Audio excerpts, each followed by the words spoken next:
Mr. Gh.Banutzos, ready.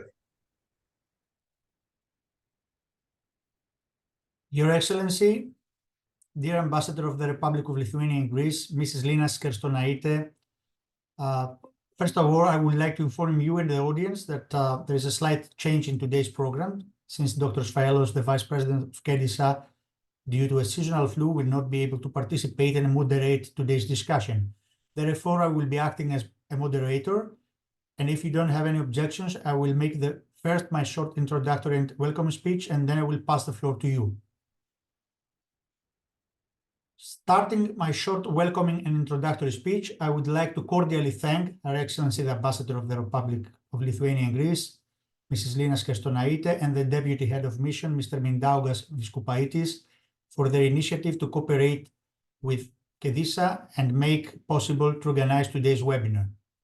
The topic of our webinar today is very timely, since in a few days, on Saturday, February 24th, will mark 2 years since the Russian invasion of Ukraine.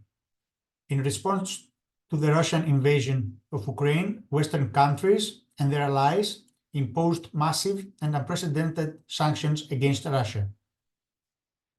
This will be the topic of our discussion today. According to the Council of the European Union, the EU has imposed massive and unprecedented sanctions against Russia in response to Russia's war of aggression against Ukraine, which began on 24th February 2022, and the illegal annexation of Ukraine's Donetsk, Luhansk, Zaporizhia, and Kherson regions in September 2022. These supplement existing measures imposed on Russia since 2014, following the annexation of Crimea and the non-implementation of the Minsk Agreement. The sanctions include targeted restrictive measures, individual sanctions, economic sanctions, and visa measures. The aim of the economic sanctions is to impose severe consequences on Russia for its actions and to effectively thwart Russia's ability to continue its war of aggression. The individual sanctions target people responsible for supporting, financing, or implementing actions which undermine the territorial integrity, sovereignty, and independence of Ukraine, or those who benefit from such actions. Our distinguished speakers will inform us on how effective these sanctions have been till today, and if there are ways to enhance their effectiveness in a comprehensive manner in order to make them more effective and prevent Russia from circumventing them.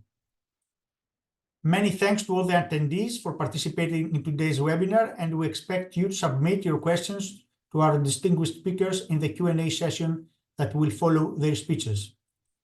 Having said that, I would like to pass the floor to Her Excellency, the Ambassador of the Lithuanian Republic in Greece, Ms. Lina. Your Excellency, once again, thank you for your cooperation. The floor is yours. Thank you, Andreas, so much. And good evening to everybody. And hello to all of you that are here with us tonight to participate in this online seminar on the challenge of effective imposition of Western sanctions against Russia. More than 30 years ago, the world witnessed a peaceful fight for freedom and democracy in Eastern Europe, which led to the fall of Berlin Wall and the end of the Cold War. It seemed that Western values had succeeded and the peace and prosperity prevailed in Europe. But no. Russian aggression and a full-scale war against Ukraine caught some of us, European and not just European countries off guard. And what were the reasons that we misread the Russian actions in Georgia that happened in 2008 and the occupation of Crimea in 2014? What lessons have been learned from Russian full-scale war against Ukraine, which they started 2 years ago in 2022? And I would say that one of those lessons learned is the effective imposition of sanctions against Russia. I'm pretty sure that if at the time when Russia attacked Georgia in 2008 and when it attacked Crimea in 2014, if we, the collective West, were much more stricter on sanctions, the Russian invasion to Ukraine 2 years ago, it would not have happened. And that is why today's seminar on effective implementation and imposition of Western sanctions against Russia is so important. Sanctions are an important instrument that keeps the rules-based world order. And for small countries like Lithuania and Greece, this rules-based world order is very, very much important. So thank you for being here with us. I wish you fruitful and interesting discussion. And I'm sure that you will have really very interesting and time with my dear colleague Renata from our Ministry of Foreign Affairs, head of our sanctions department. Thank you. Thank you, Your Excellency, for your introductory speech. It was very important and meaningful. I would like now to proceed and give the floor to Mrs. Renata Yasilinionites, but before that, allow me to make a short description of her capacity to the audience. Ms. Renata Yasilinionites is a career diplomat in Lithuanian diplomatic service for over 20 years. She has a wide range of work experience, from bilateral cooperation with Asia region countries to the thematic security policy in NATO, economic security, as well as sanctions policy issues. She has been serving abroad in Lithuanian Embassy to the United States of America and in multilateral missions, Lithuanian mission to the United Nations, Bureau in Geneva, and Lithuanian permanent representation at the European Union.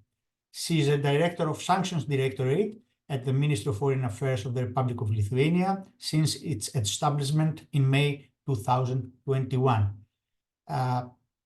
Mrs. Yasilinionites, thank you for coming, and the floor is yours. Good evening to everyone. Thank you for having me here. Thank you, organizers, for this important topic. You decided to make this talk tonight. Yes, indeed. As my friend Lina, Ambassador Lina, has said already, the topic of Russian aggression, which started not 2 years ago, but quite some long time ago, especially is very important to us, Lithuania. That's why sanctions, as one of the tools of foreign policy of the European Union, we attach great importance to this issue here in Lithuania, and therefore even a special directorate has been established for this purpose.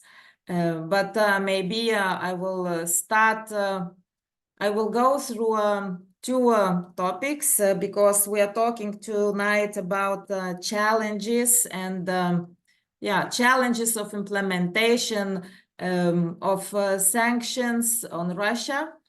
So I would like to talk about a little bit about policy, about Lithuanian view on policy of sanctions towards Russia, on further pressure on Russia, and then about implementation.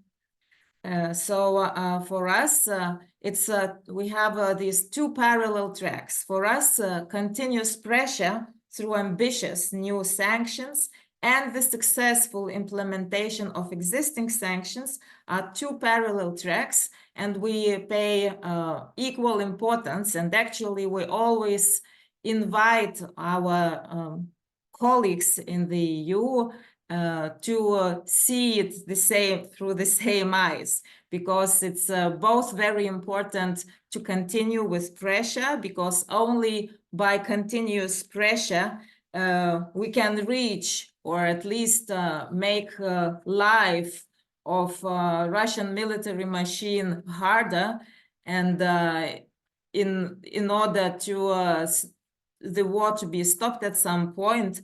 And from another side, the implementation as well is very important, because while only let's say agreeing on new sanctions, but with vague implementation, so it's the same as no sanctions at all. So in our view, it's two parallel tracks, and I am stressing that because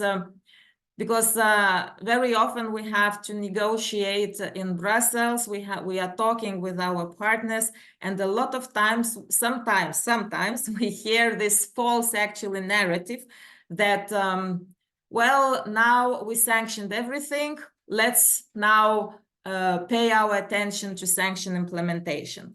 So we just want to say that there are plenty still things which we should sanction, and in the same bake, you know, in this. So parallelly, we do agree we have to implement existing sanctions with extra due control and due diligence.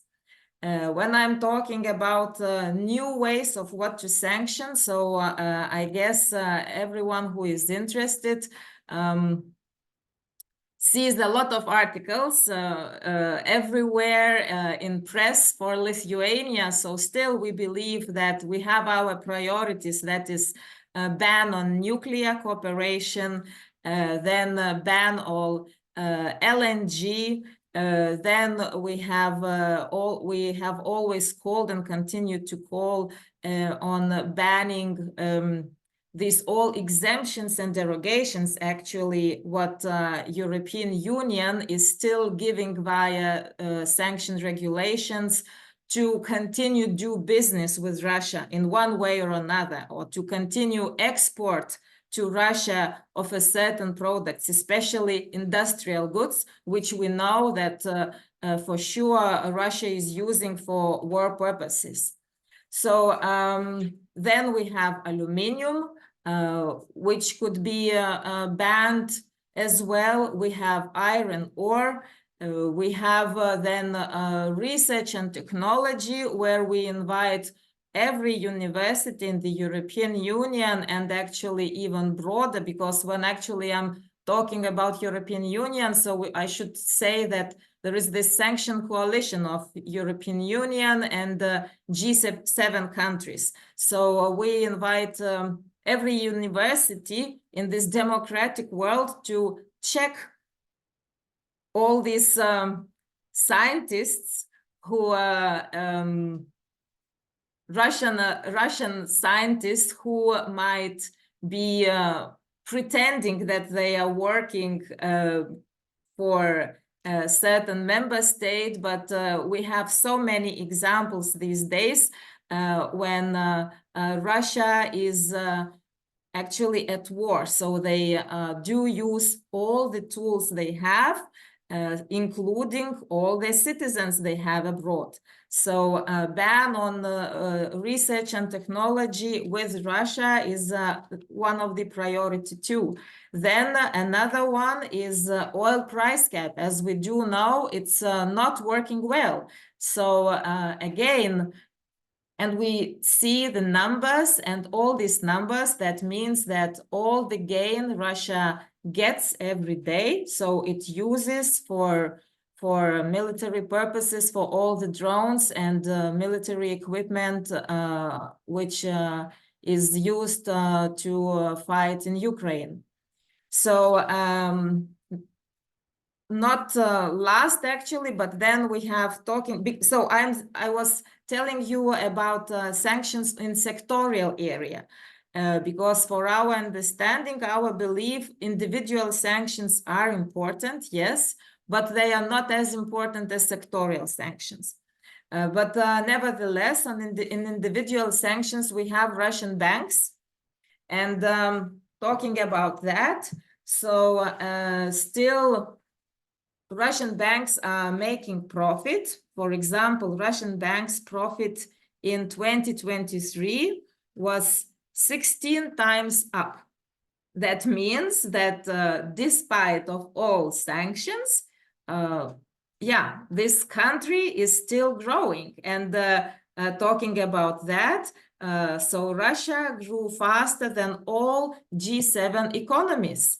And I guess everyone knows more or less that even its GDP growth forecast has been revised, and now it's expected twice as big as expected last year in October. So what I am saying that there should be more ambition actually in Europe. We know that there is one, and we do understand that it's more hurtful to countries on the border or which are closer.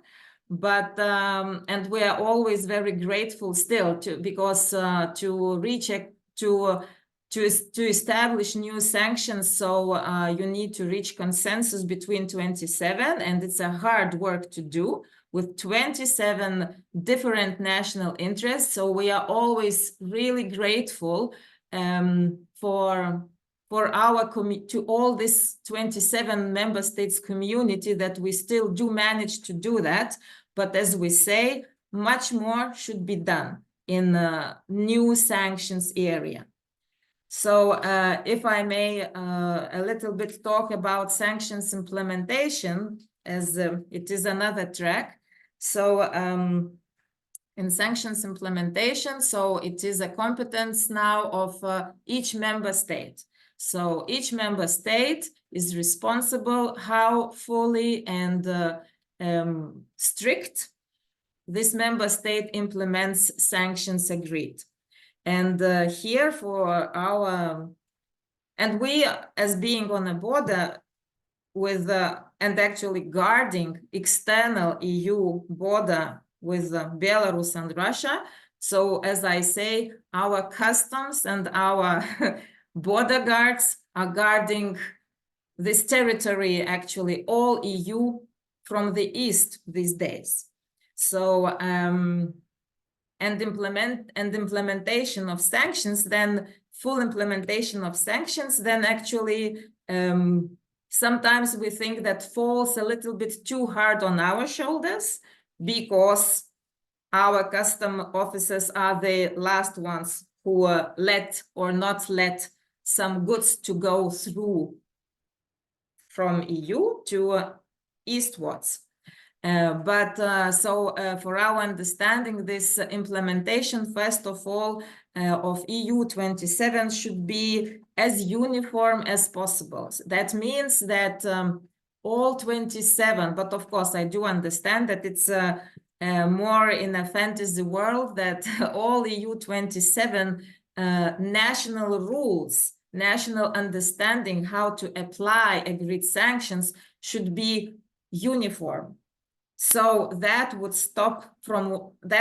help a lot to stop sanction circumvention or this cherry picking, you know, when someone wants to circumvent sanctions, so knows that one country looks at this implementation more strict, so then an operator would go to another member state where maybe implementation is easier, or let's say national regulation on implementation are easier.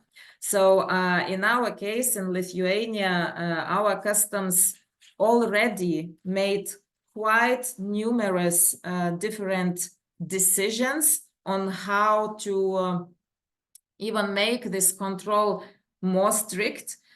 Just I want to tell you that from all the goods which are actually going via Lithuania, 96% of those goods are not of Lithuanian origin. That means that they are coming from west and go east via us or via other border countries.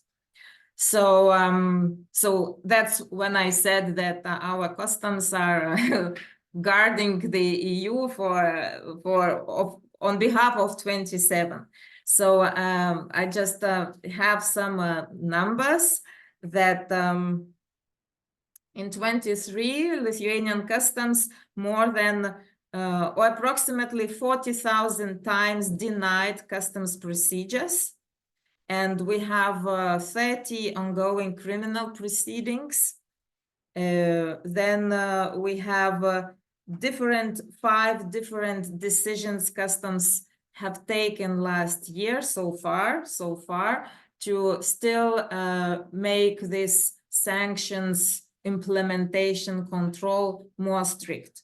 our ambition is to have the same view on this sanctions control, unique, at least in all border countries on the east. That means starting from Finland, going until Poland. And we started our first steps, and we have the agreement between 3 Baltic countries on the level of prime ministers, and then our customs agreed on that as well, in order to have this regional uniform sanctions implementation. Yeah, so we are working on that, but of course, as I said, in a fantasy world, maybe, but the same strict control should be uniform in all EU 27. So it's short about this implementation.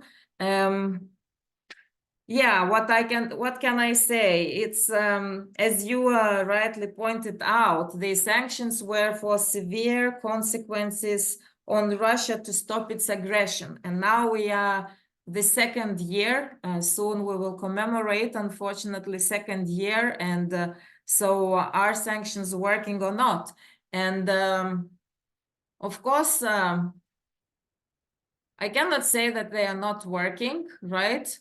Because, well, still we see some numbers. We have some numbers about Russian economics, some numbers, some EU export is falling down with Russia.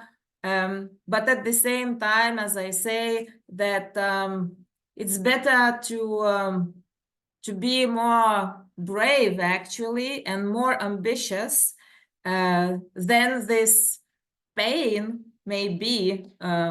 Some business could say, some European business sometimes say that it gives more impact to them rather to Russian economy. So I would completely disagree with that. But if we would choose some bold decisions faster and implement them, so yeah, so then we'll make the thing done and squeeze Russia's military capabilities faster. So my wish actually to yeah, my wish is I have to be optimistic, because directing sanctions department is not easy at all, because psychologically it's quite because every day we are here working with negative actually impressions. It's about negative things all the time, so we have to be optimistic and resilient on not so maybe successful results of some packages of sanctions, but yes. So my wish is for EU member states to listen to each other maybe more, and to look at the history, because you can learn a lot from the history, and the history regarding Russia has been very clear. So yeah, so I can just cheer, you know, for free Europe and free Ukraine, and yeah, so looking forward then to our discussion. Thank you. Mrs. Yasilionite, many thanks for your comprehensive speech, very interesting one. I think you touched many aspects of the planning of sanctions, as well as the implementation of sanctions in Lithuania and in the European Union. And we're looking forward for your comments and answers in the Q&A session that will follow. Now I will give the floor to Dr. Konstantinos Vergos, Associate Professor in the University of Portsmouth. But before starting, please allow me, Professor, to say a few words about your capacity.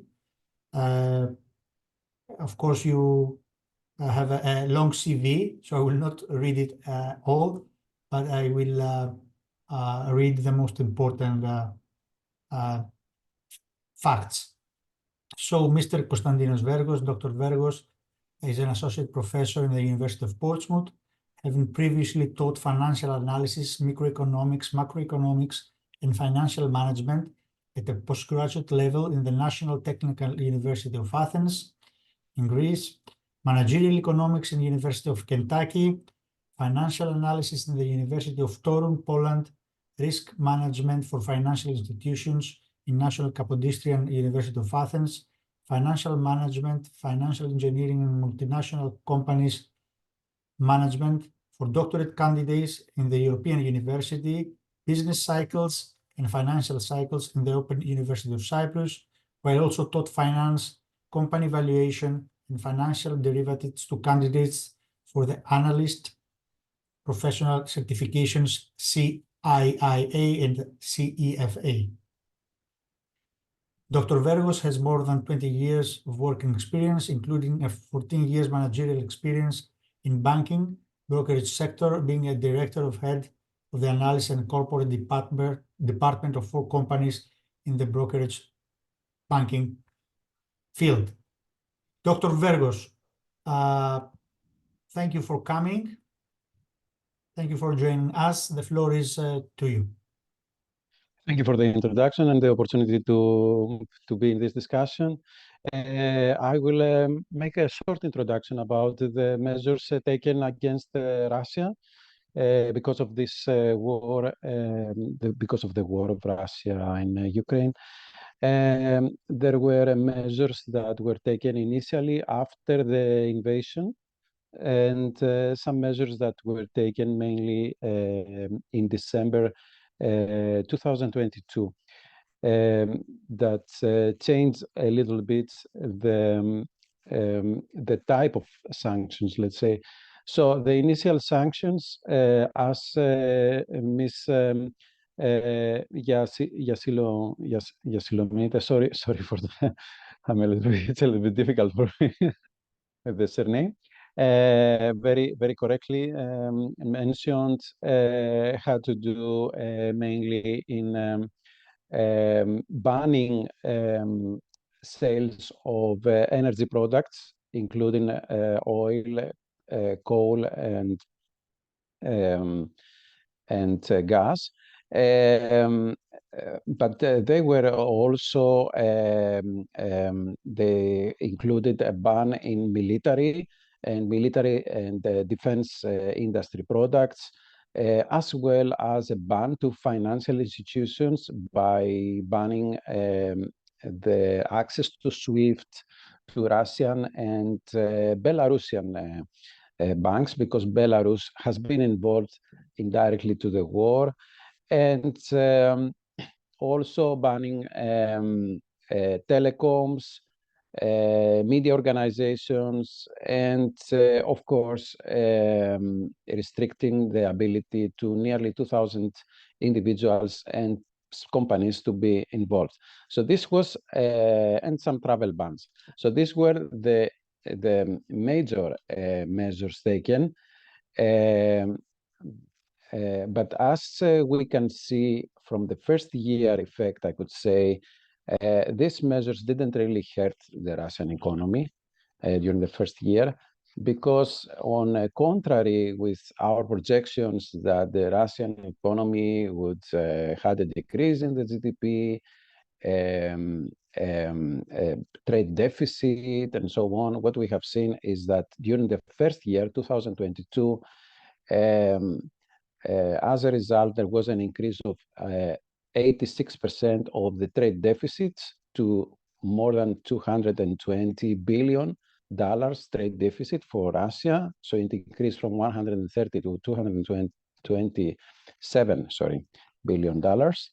And from the other side, export unemployment has fallen significantly, and the GDP decreased, but decreased just 1.2%. So what we have seen from this first, let's say, wave of measures is that they were not really so much effective. Of course, Russian economy has grown slower, actually didn't grow, has contracted during the first year, but this was not any close to our projections and expectations of the market and the officials.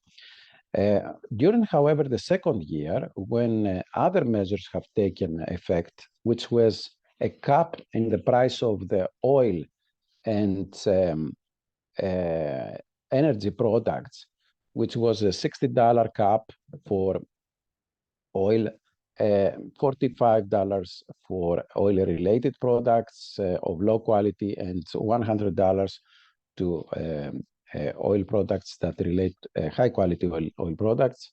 Then this price cap had an effect, not of course the effect wasn't the collapse of the Russian economy, but definitely there was an effect in the decrease of the surplus of the Russian economy from trade. So there was decrease of the surplus from 227 billions in 2022 to just 50 billions in 2023.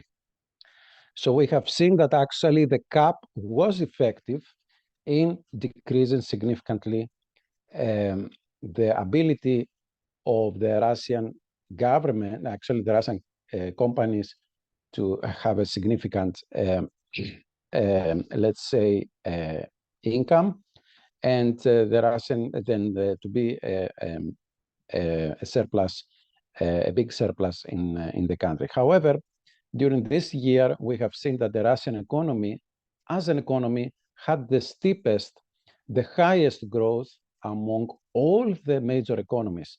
And so the Russian economy has grown 3.6%, while the United States grown 2.5%, Japan 1.9%, and Britain and Germany had effectively a recession because they had a 0% growth and negative growth, these two economies. So what has happened is that actually these measures had an effect, as we said, to the surplus. So they decreased the surplus, but the economy, the Russian economy, continues to grow, and not just grows. It is the fastest growing economy now in among the largest economies. So from the other side, we have seen that the major European economies, which is the German and the British economy, had a difficult time, and to some extent, of course, because of the measures. So we cannot say that it backfired, that the measures had backfired. This could be an exaggeration, but we could say that the measures had an effect, but not exactly the effect we were expecting. So there was some effect that was negative for the Russians, but also there was some effect that was negative for Europe also at the same time, and perhaps for other Western countries, which is not directly, we cannot really directly link it. But so these were, let's say, the effects, as we can see. Now, if we see the effect in a different way, in terms of the trading patterns, we can see that now Russia is more Asia-oriented country than European-oriented country. Of course, as a country, half of the Russia, or even more, belongs to Asia. So it's a Euro-Asian country itself.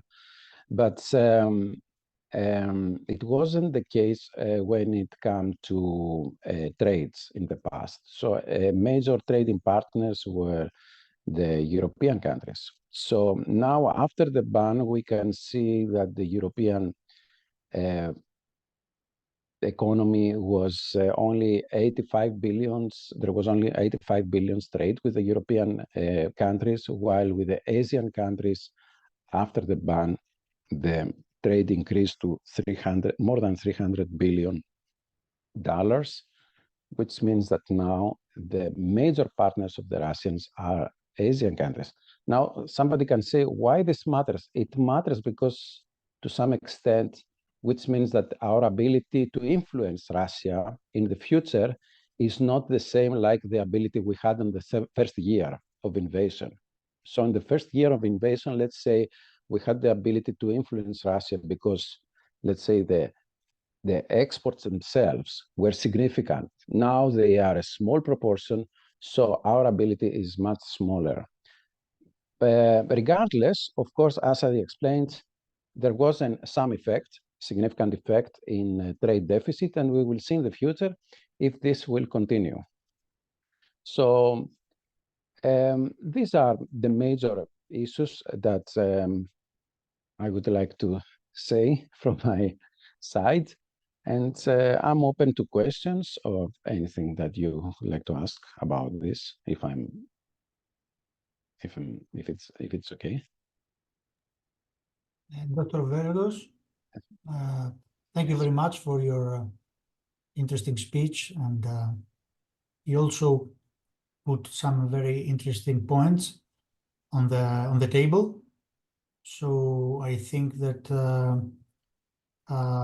this will be a motive for our audience, for our participants, to submit some questions to our distinguished speakers on the topic we are discussing today, this afternoon. So please feel free and don't be shy to write your questions on the chat, and I will read them and I will expect from the speakers to have the review. So I have a first question here. In the meantime, the audience can think of more questions.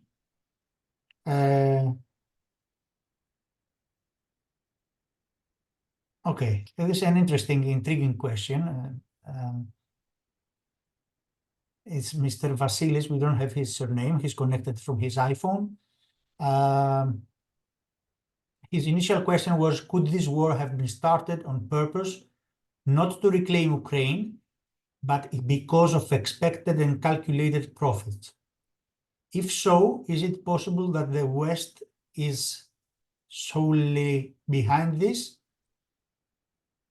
And then he adds the question, he makes a complementary question. Could it have been started entirely by Russia in order to change its economic directions towards the East? Okay, so this is the question. Dear speakers, if you want to comment on this, if you want to have something to say, please do. Well, from my side, if I may, thank you for these actually two interesting questions, really very interesting questions. From my side would be only a remark that actually there was no need to start a war in order to change economic direction, because, but that's how I see. Maybe Mr. Vergos will have an opinion for my. So we see here quite different reasons of Russia's start of the war, because to change economic direction, actually, I would say from another point of view, that's good that now European Union is changing its economic direction and dependencies from Russia too. But as for Russia, so in this regard, I would presume that it was not necessary then to start the war for that. Thank you. Thank you. Thank you, Mrs. Thank you, Renata. I will say it's easier if you allow me. You may allow me. Yes, please. Yes, please. Because I understand my last name not so easy. So, Mr. Vergos, Dr. Vergos, do you have any comment to this question? Yeah, well, Russia had the ability to to send petroleum and gas directly to Europe. I don't see any incentive why they will destroy this opportunity by doing a war and going to Asia. No, I mean, the most logical would be for Russia to just to increase its ability to have to have trade opportunities in the East, but not to destroy its opportunity to the West. So I don't see any reason why Russia would do it. I could understand that perhaps there are reasons why other countries would like to Russia not to be to operate anymore in Europe, but this doesn't mean that they created the war or something. I mean, I don't see how they, let's say, pushed Russia to make a war. Another country pushed Russia to make a war. I don't see directly how this could happen. I mean, it's not obvious. So no, I don't think so. Thank you very much, Dr. Vergos, for your answer. So there is another question from Mr. Yorgos Koukakis, who is a senior researcher at ΚΕΔΙΣΑ. So his question is, some scholars say that beside the imposition of sanctions, it is also important that a state organization has defined a time frame or the conditions for their lifting. Do you agree? How Lithuania defined one kind of behavior on part of Russia will lead to the lifting or ease of the sanctions? I suppose this question is mainly addressed to Mrs. Yasilionite, to Renata. So, but if Dr. Vergos would like to answer after, he's welcome. Please, Renata. Okay, thank you very much for this question. Yes, we do agree that there should be these conditions of lifting the sanctions, and that's why in European Union, in the regulation, there is very clear, as if a statement why these sanctions are here, for what criteria, and so when so it's for war of aggression against Ukraine, and so when the war of aggression would be finished, when we will go through Russia's accountability process for what it have done, when Ukraine would be paid the reparations and everything, then sanctions could be lifted. So in our understanding, as we see here, so we expect them to last 10-15 years to come, because, for example, we have sanctions on Syria, we have sanctions on Iran. It's not a short process that if war finishes or that we have some kind of peace agreement, sanctions will be lifted. It's really wouldn't be the case. So I don't know if I replied to the question. I guess that I did. Thank you. I think your answer was quite clear and comprehensive. Mr. Vergos, would you like to comment something on this question?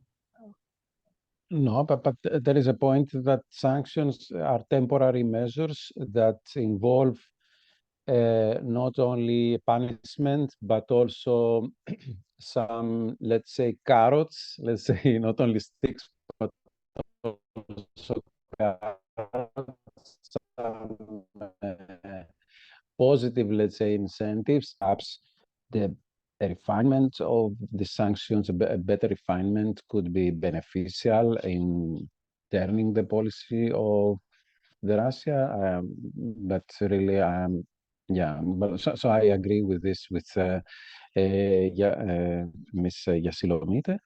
but obviously it's not. I'm not the person who can say what is going to happen. Unfortunately, I don't have this information at the moment. Thank you, Dr. Vergos. I will proceed to the next question from Mr. Aaron Su.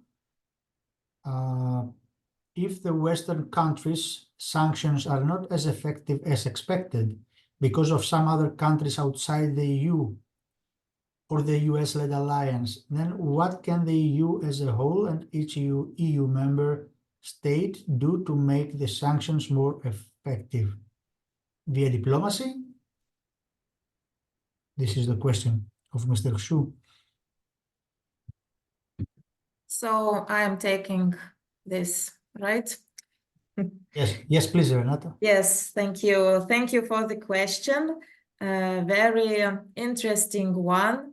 But first, I would say that sanctions are not working fully, not only because of other third countries, but because of us here, each of member states.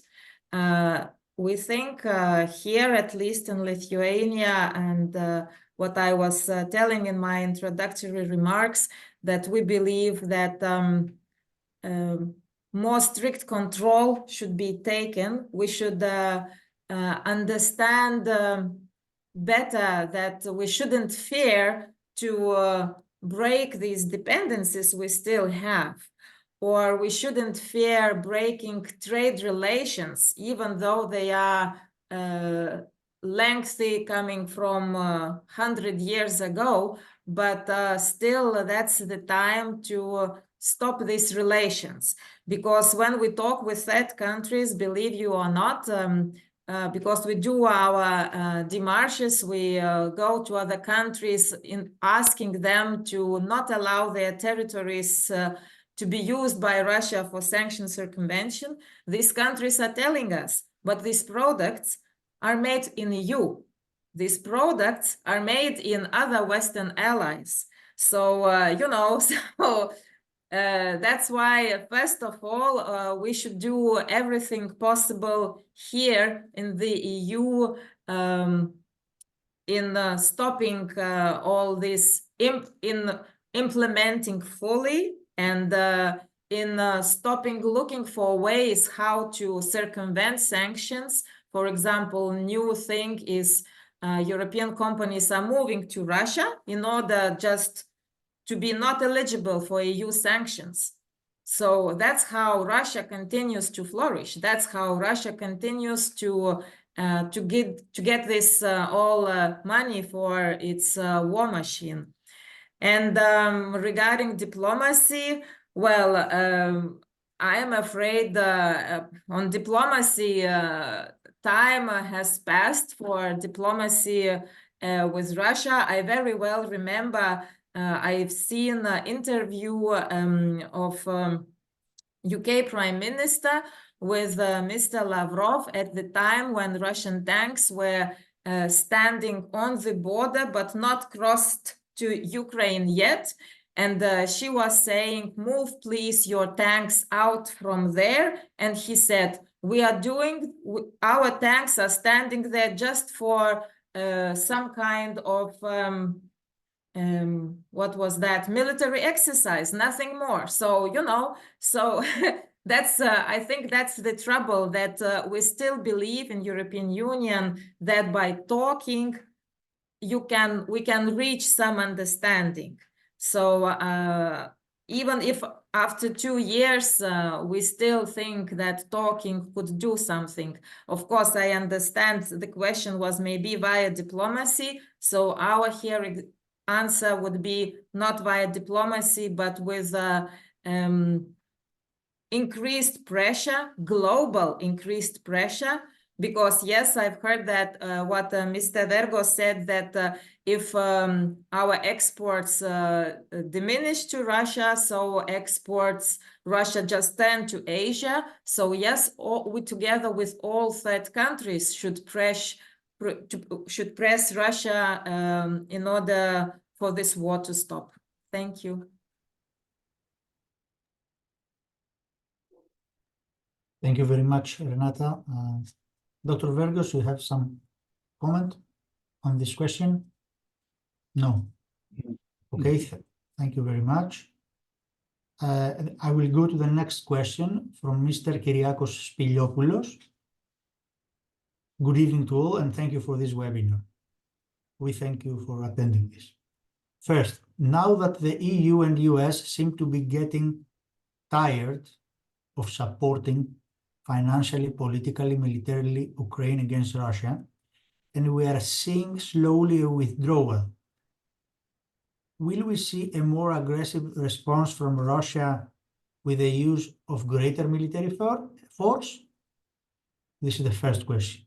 The second one is it possible that the Russian-Ukraine war be connected with the Hamas-Israel war, the actions of the Houthis in the Red Sea backed by Iran? How do the worldwide geopolitical pieces of the puzzle fall together?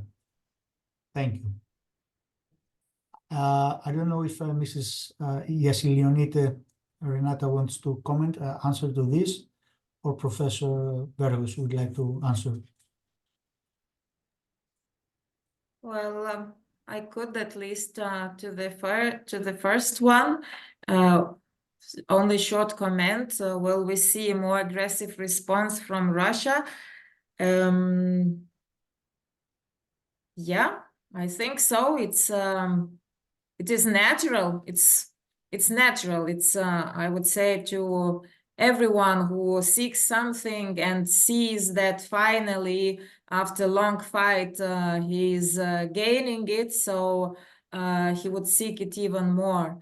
It's just that on this fatigue, Mr. Spiliopoulos asked. That's why we always call that we shouldn't actually accept this fatigue, and we should be awakened all the time, because otherwise definitely that's what will happen, what the question of the was given. And regarding the second question, yes, everything is for me, but it's, you know, it's very theoretical question, very interesting. Thank you, indeed. And how to respond, there is, I guess, no one true response. So everyone can have his or her views on that. But yeah, and this geopolitical puzzle these days is really very hard to look, let's say. Thanks. Thank you, Renata. Dr. Vergos, you have some comment? Not This really, question. because these are geopolitical Is questions. it a geopolitical one? More, yes. Yeah, these are more for More as other types of geopolitical. analysis. Yeah, yeah. Not really. Okay.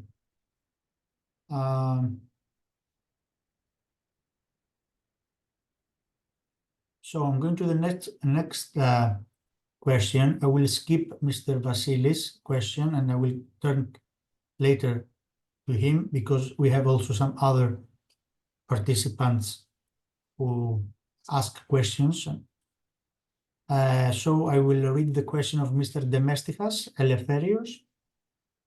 As long as the war in Ukraine continues, how will Europe be affected by all this from an economic point of view?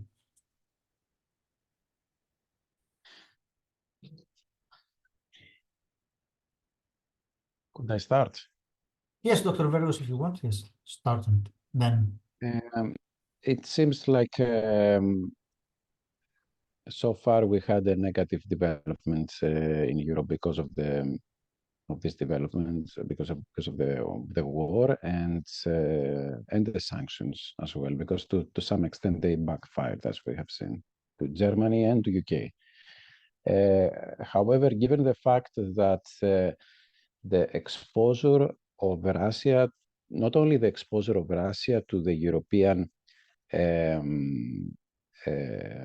not only the exposure, the exports of Russia to Europe, but also the imports of Russia from Europe decreased.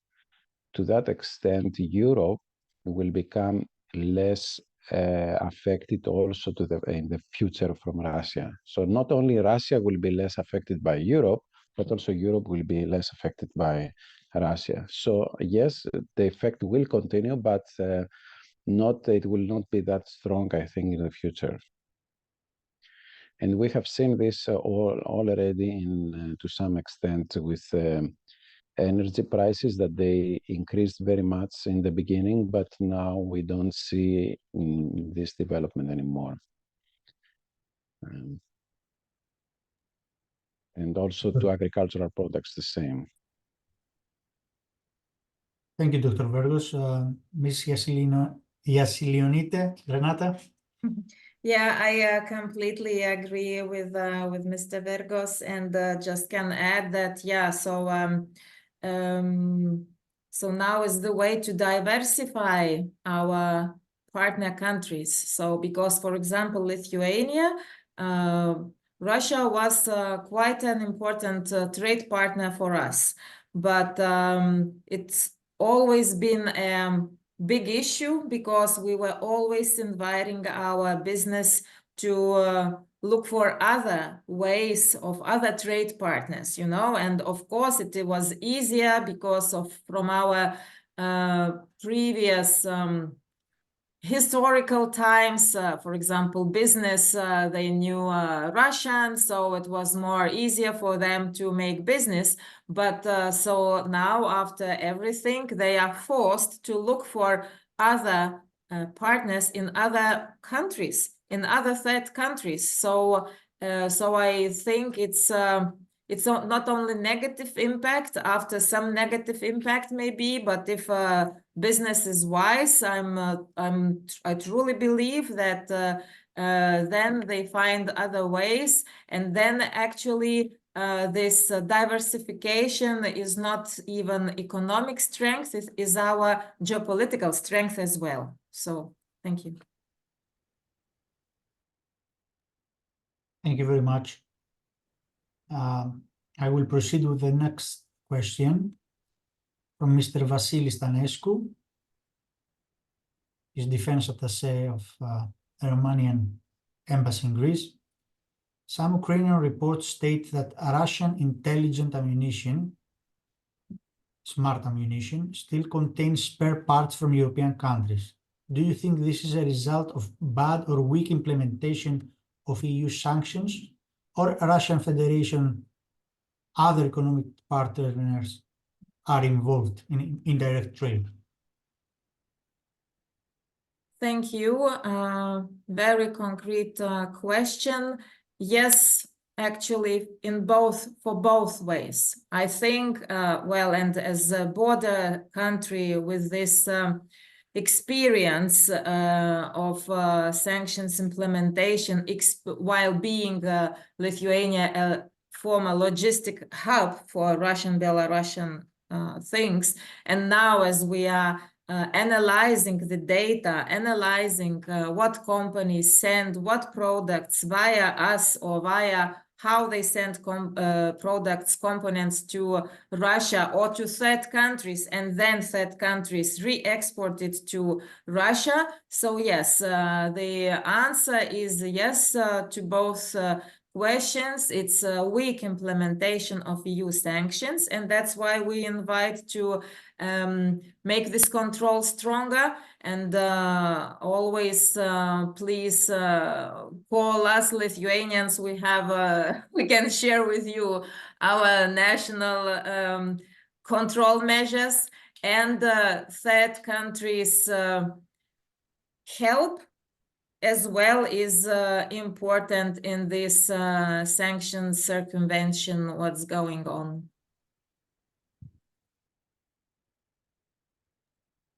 Thank you, Renata. Mr. Vergos, Dr. Vergos, you have some comments? No, I don't. I don't have to add something. No, because no. Okay. So before going to Mr. Vasilis, has a couple of new questions to submit. I would like to submit a question to both of you. So the question is about the very recent initiative from the United States of America in response to the sudden death of the Russian leader of opposition, Navalny, in a Russian prison. And it says that the United States are planning to put new sanctions on the defense, which will affect the defense industrial base of Russia. And also the European Union leaders, I think this is the latest news, reached a deal today on its next sanctions package on Russia. And the measure will for the first time target entities in mainland China and India. So my question is if you have any comment about, especially about the what is the latest about the EU initiative, European Union, for sanctioning entities in India and China. Please, Renata, please, if you want to start first to answer, to make a comment on this latest development. Thank you, Mr. Vergos, that you allow me to be first all the time. I'm always very anxious to. So, ladies first. Yes, thank you very much. That's nice.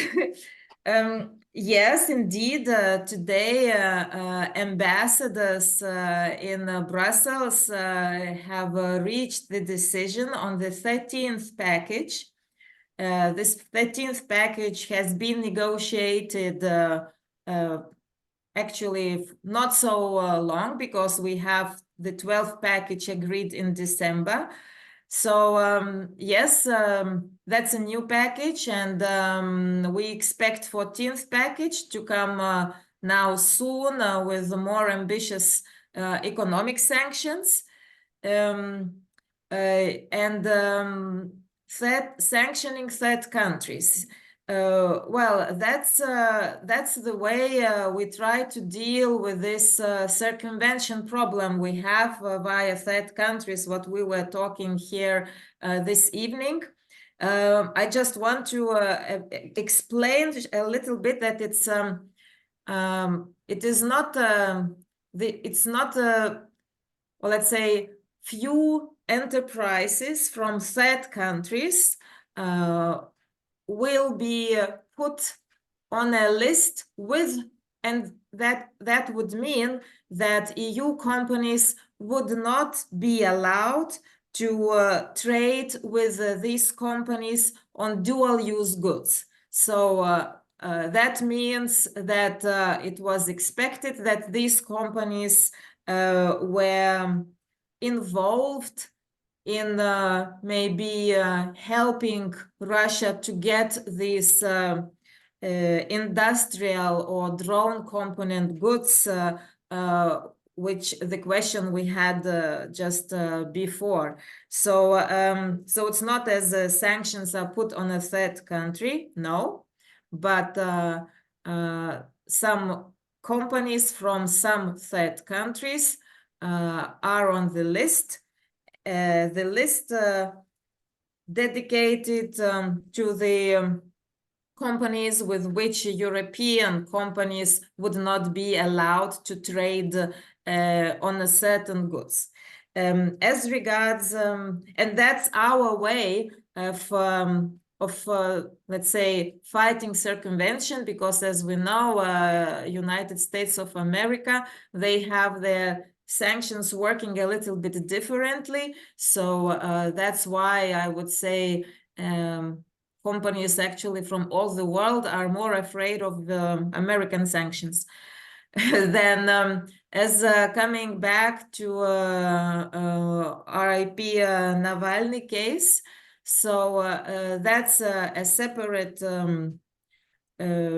discussion now we have, and European Union, yes, we have this political will to list persons involved in Mr. Navalny's murder. So that will be a separate track to go. Thank you.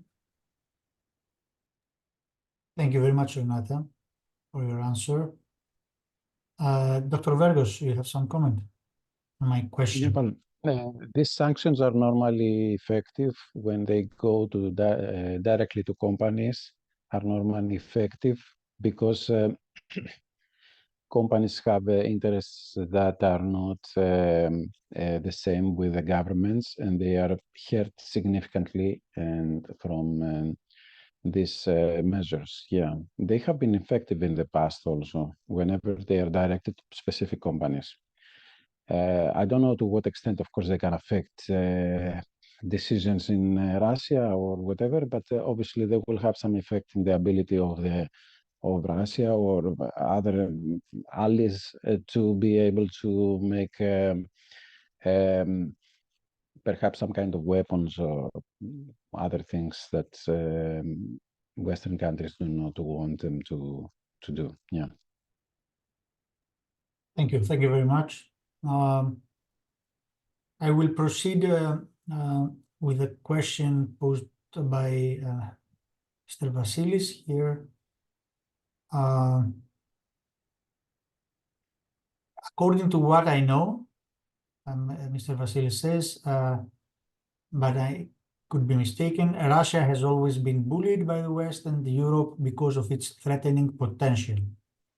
Isn't it better for Russia to turn to the East to gain more economic freedom? It is also an ideal time since the East has been growing rapidly and threatening the West. And the second one, which is quite provocative, more than the first, I believe, is could the US and or the EU use Ukraine for money laundering? They give Ukraine money and Ukraine buys weapons from them, so the money returns to them.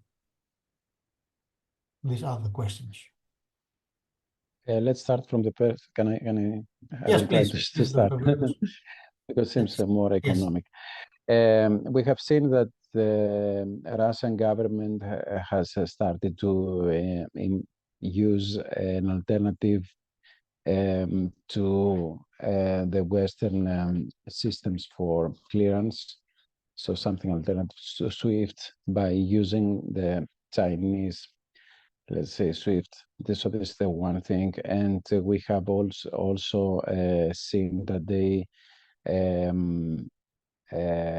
have been very much active with BRICS to create closer ties with several powerful countries or less powerful countries, and to make the effect of dollars smaller in the global economy. I think that these efforts, yes, will continue, because the more we take sanctions, obviously this will give the ability to, will force actually Russians to think about alternative ways to grow their economy. Yes. So eventually, yes, this will happen. Russia will turn to Asian or other countries, for example, Latin American countries and so on.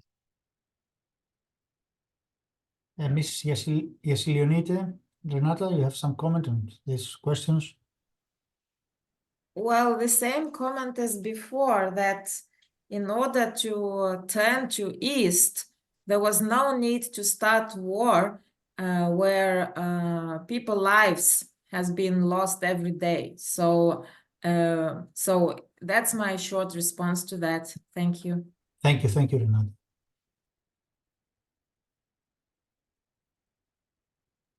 I would like to address another question, if you may allow me, since I cannot see other questions from the participants, which I encourage them to do so, because we have some time still. The webinar was planned from 6 p.m. to 8 p.m., so now it's 7:10. We have other 50 minutes. So I hope that the interest will be vivid and we'll have more questions.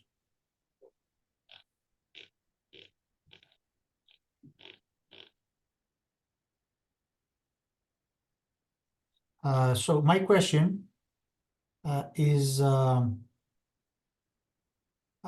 the discussion that's taking place in G7 and the EU about the so-called frozen assets of the Russian Central Bank in Western countries, and to take the revenues, the interests, if I may understand, and with these interests, with these revenues, to be able to the EU to give them back to the Ukraine in order for to be able to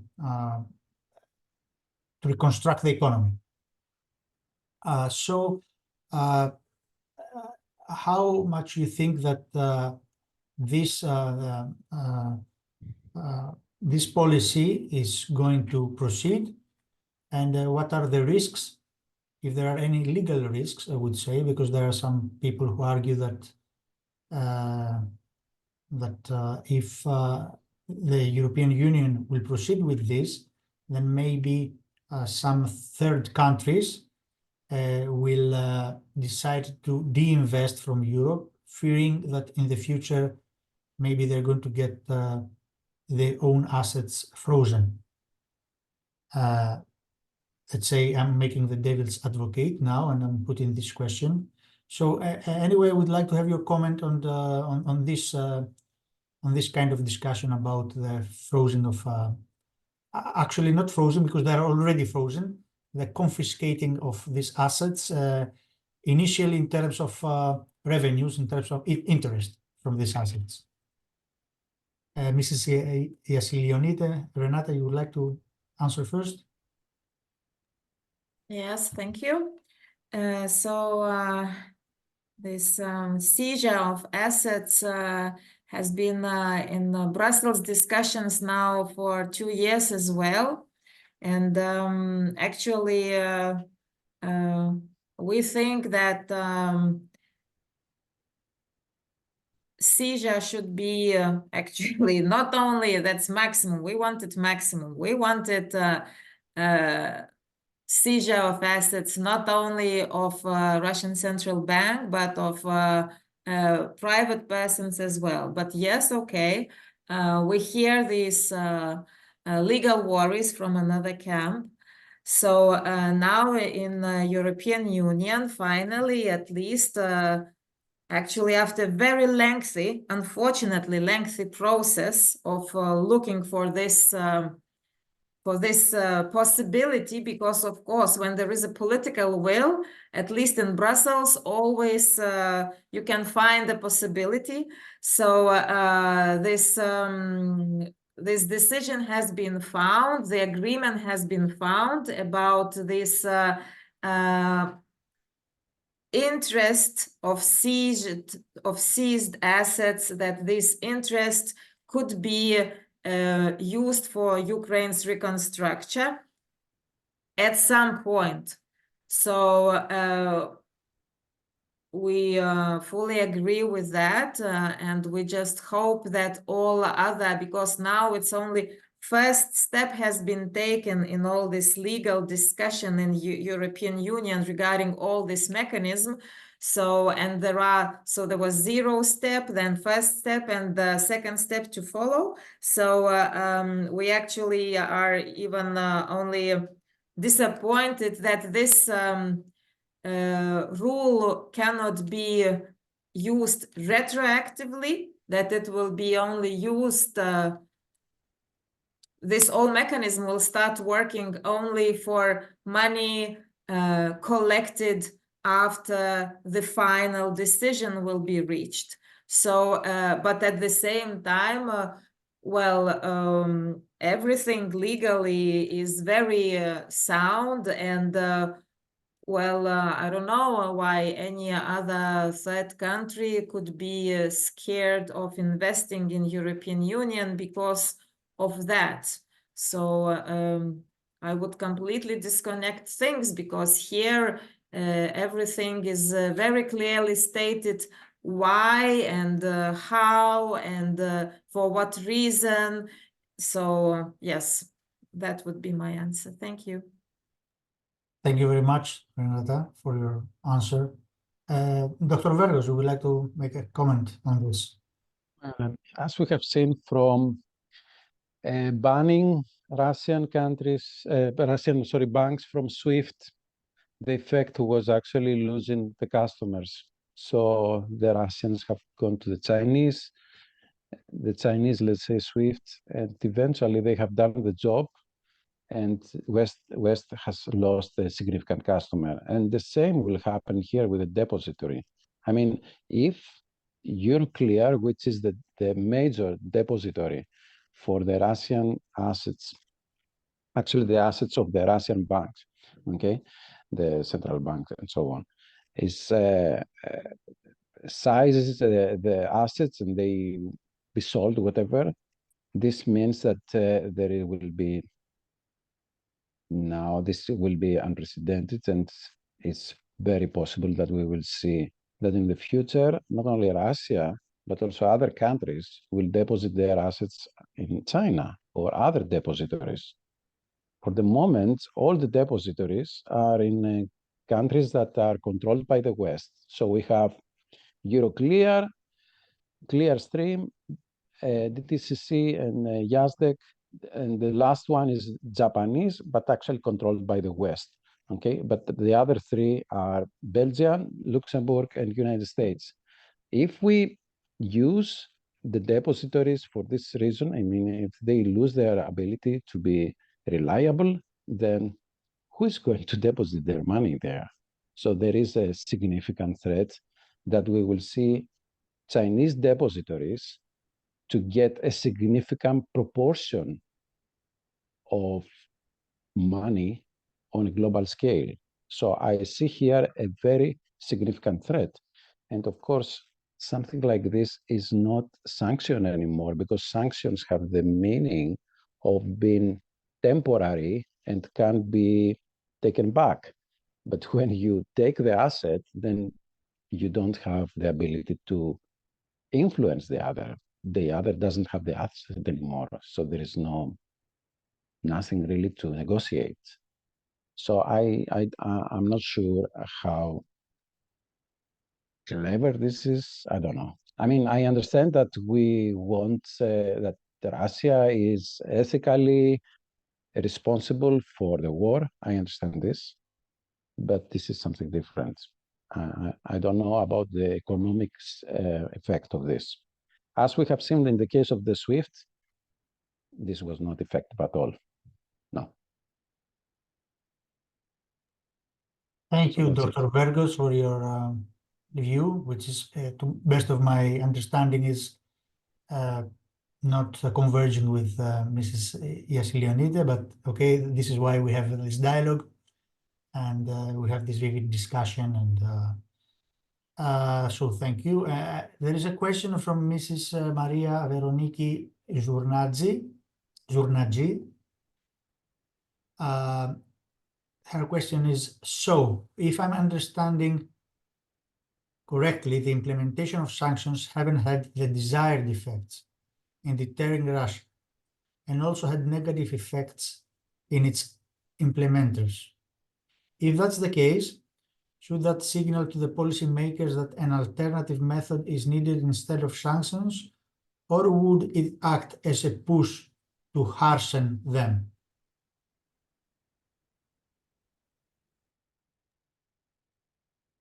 Renata, you would like to answer these questions first, or Dr. Vergos?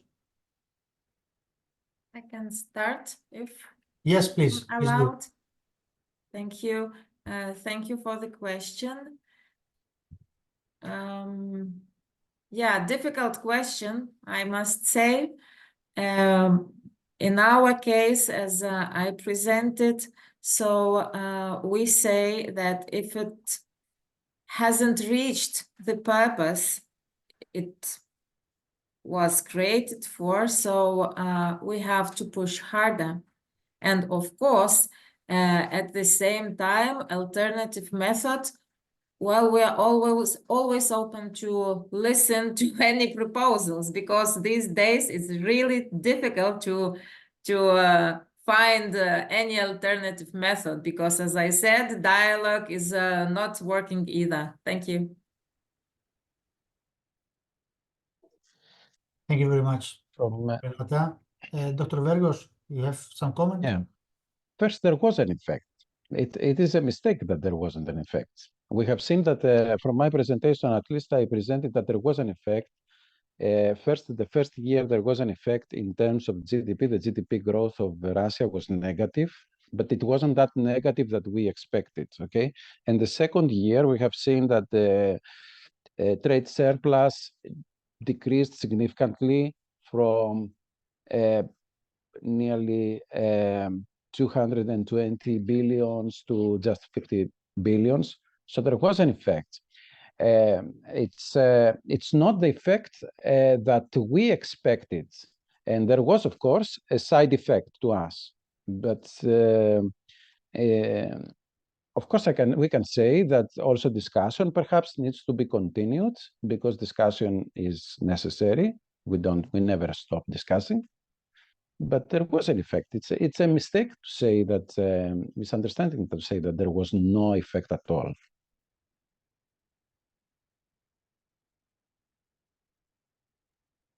Thank you, Dr. Vergos. I encourage the audience. There are still almost 60 persons attending our event right now.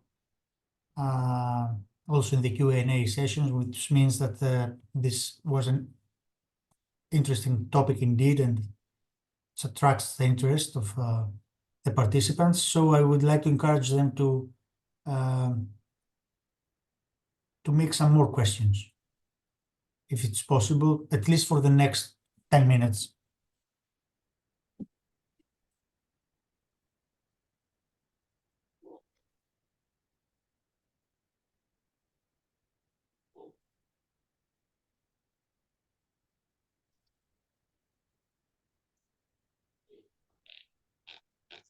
Cannot see other questions, to be honest.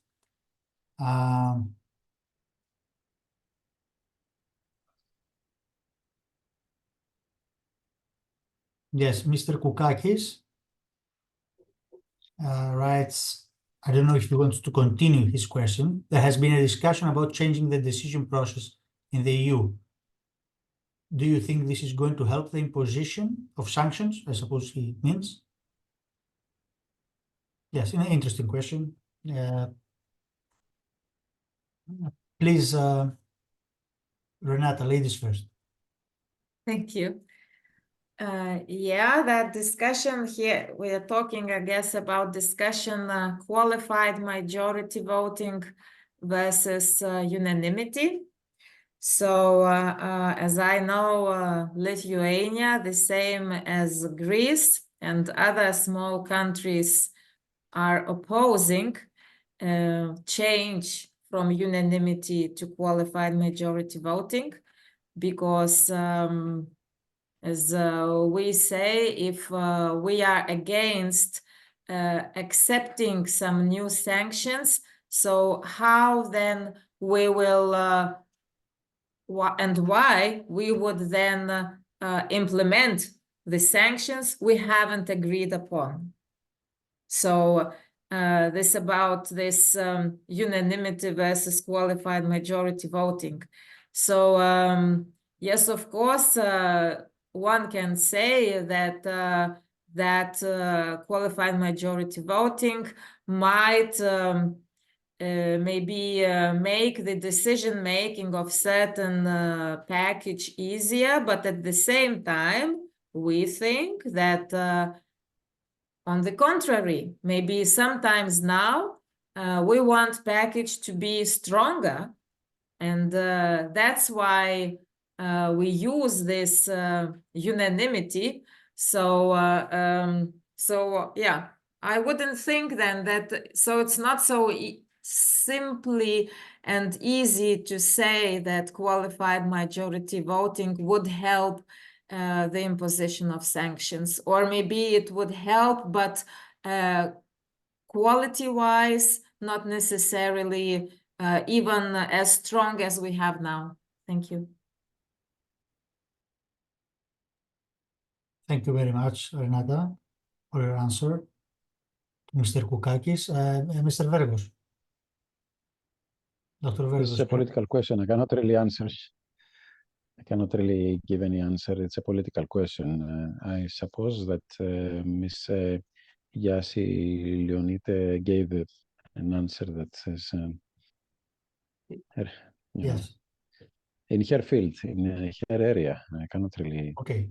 give any answer. Yes. It was a comprehensive answer from Mrs. Yassi Leonite.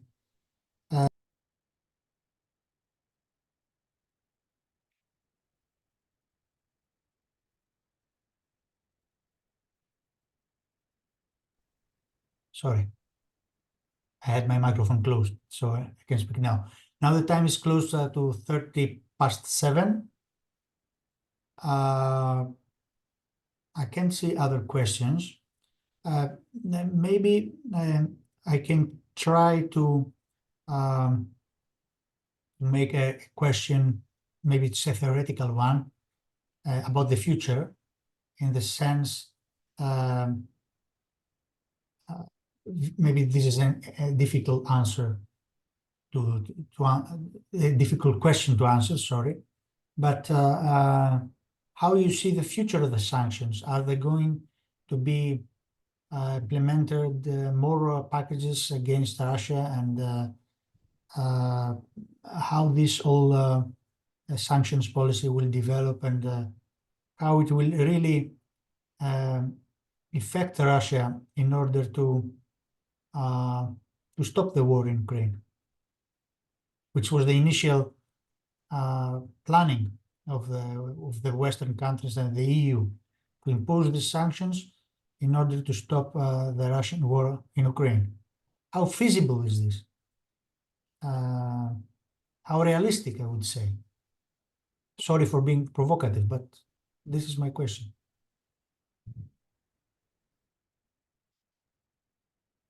Yeah, thank you.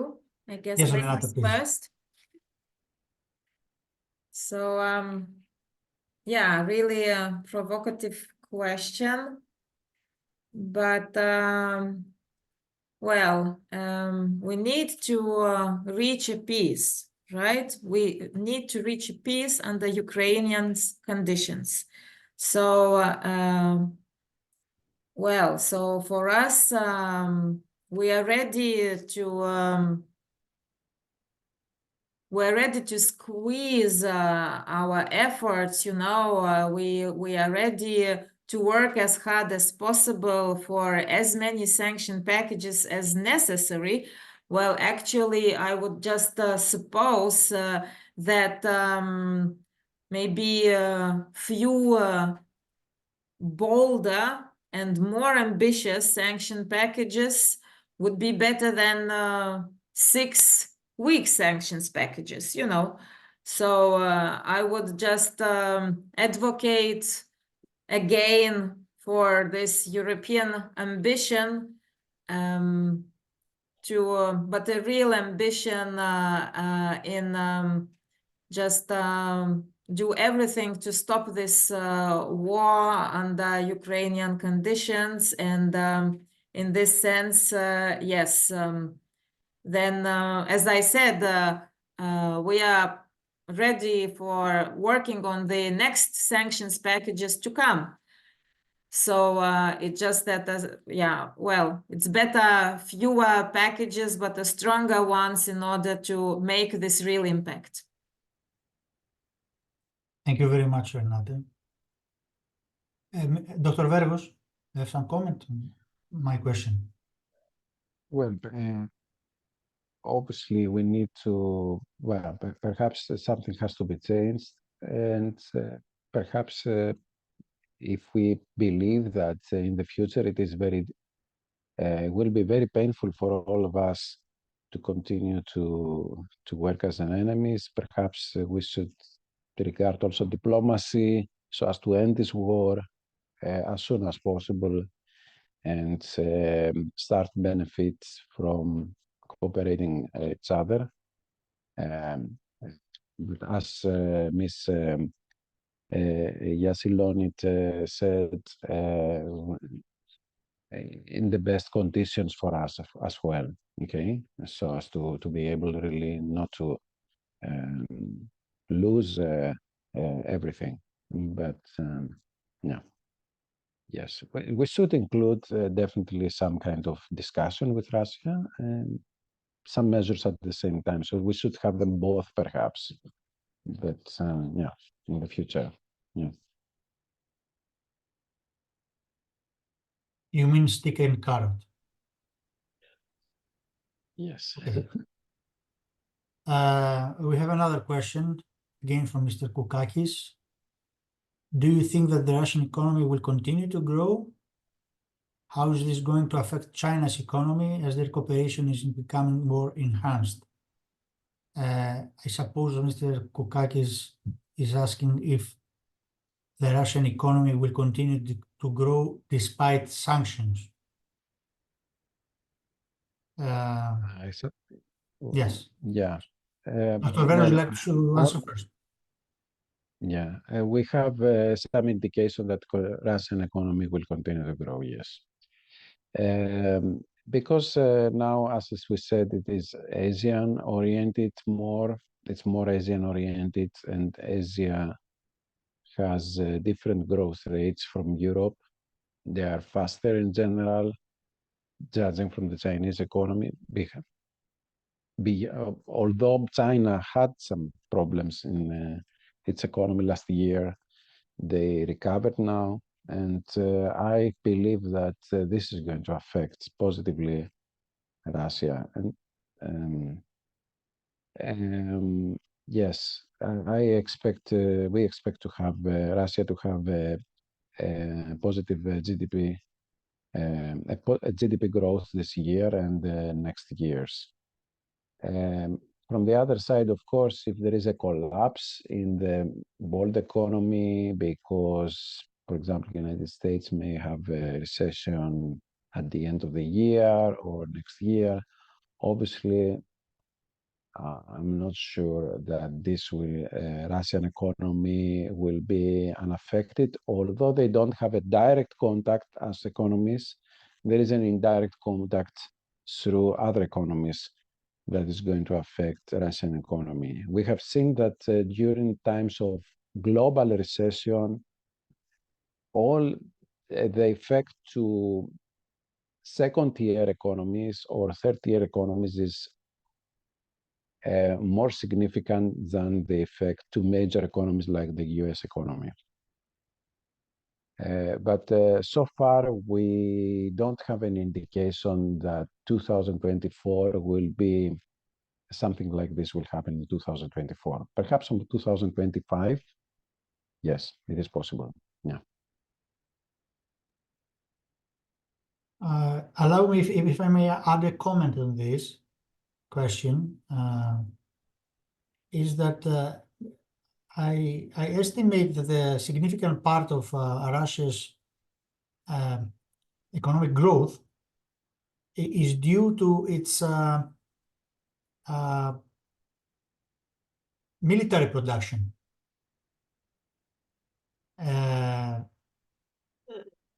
To the best of my knowledge, Russia is enhancing the production of armaments, and this production is also giving a boost to its growth. So the question is, if the war will stop, then maybe the Russian economy will be affected negatively because it will stop producing so much armaments as it does now for the needs of its war machine. What do you think of this? Not really, because the same factors do different types of products, not only armaments, but also machinery for agricultural economy, for other things as well. So it's they just shift the production, production lines, and instead of, let's say, producing, 100 tanks and let's say tractors, then 50 tractors, they will produce 100 tractors and 50 tanks. So it's not, no, I don't think that it's going to, the economy is going to collapse because the war will stop. No. Yes, but you have a point that the war gives the more work to Russia, but no, this more incentives to this kind of industry, but no, I don't think that this will be the Russian economy will collapse if there will be a collapse in the global economy, because there is no economy that is insulated. It doesn't matter what are your, let's say, enemies and what are your friends. We all operate in a global economy. If the global economy collapses, nobody is going to survive. So this is, and the effect, of course, will be harsher to these economies than to our economy, to US economy, sorry. Yeah. Renata, you would like to make a comment? No.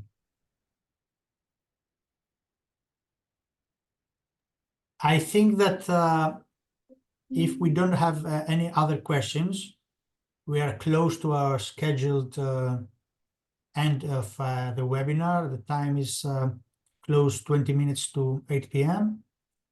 So I would accept a couple of questions more, if there are any. If there are not, then I'm going to start the proceeding for closing the webinar today.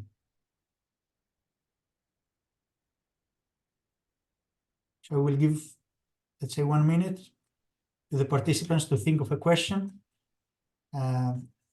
maybe of a last question, and then we can end with today's webinar.